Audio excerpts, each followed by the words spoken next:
नमस्कार, मैं सबकी शिक्षा में आपका बेहद स्वागत करती हूँ। आज इस वीडियो के माध्यम से मैं आपको सुकन्या समृद्धि योजना के बारे में महत्वपूर्ण जानकारी देने जा रही हूँ। बेटियों के भविष्य को उज्जवल एवं सुरक्षित बनाने के लिए सरकार द्वारा इस योजना का आरंभ किया गया था। इस योजना के माध्यम से लाभार्थी द्वारा निवेश करी गई धनराशि बेटी की शिक्षा या फिर शादी के लिए प्राप्त करी जा सकती है।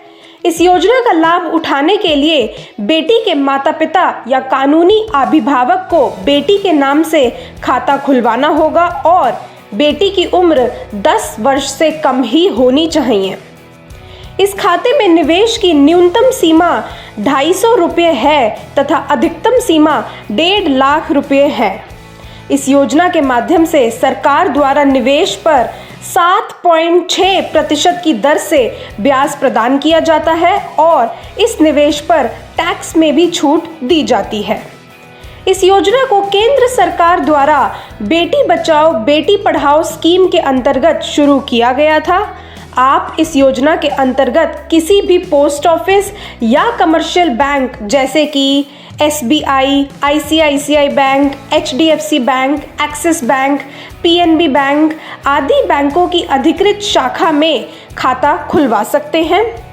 सुकन्या समृद्धि खाते का संचालन बेटी की 21 वर्ष की आयु होने तक किया जा सकता है और बेटी की उच्च शिक्षा के लिए 18 वर्ष की आयु के बाद 50% की रकम को निकाला भी जा सकता है और अगर बेटी की 18 वर्ष की आयु के बाद ही शादी हो जाती है तो सारी रकम उसी वक्त मिल जाती है।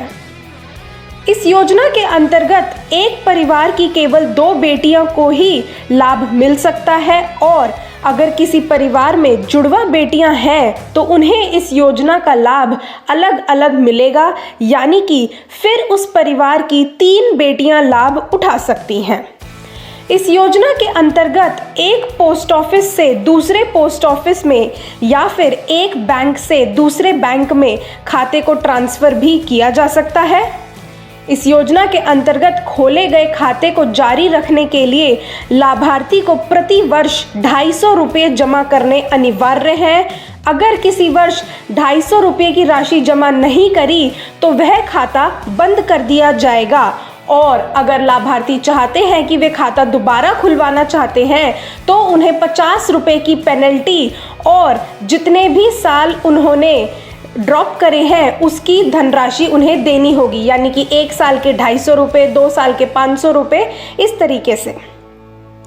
यदि बेटी की 21 वर्ष की आयु पूरी होने से पहले मृत्यु हो जाती है तो खाता बंद हो जाएगा और अभिभावक को मृत्यु प्रमाण पत्र दिखाने के बाद ब्याज सहित धनराशि लौटा दी जाती है। अब हम आपको बता दें कि इस योजना में आवेदन करने के लिए आपको किन किन कागजातों की ज़रूरत पड़ेगी। सबसे पहली बात तो आपके पास माता पिता और बच्ची तीनों का आधार कार्ड होना चाहिए, बच्ची और माता पिता की तस्वीर होनी चाहिए, बच्ची का बर्थ सर्टिफिकेट होना चाहिए, निवास प्रमाण पत्र होना चाहिए और माता पिता के पैन कार्ड की भी आवश्यकता पड़ेगी। तो यह थी सुकन्या समृद्धि योजना से जुड़ी हुई महत्वपूर्ण जानकारी। अब मुझे इजाज़त दीजिए। सबकी शिक्षा को सब्सक्राइब करना ना भूलें और घंटी का निशान भी ज़रूर दबाएं। धन्यवाद।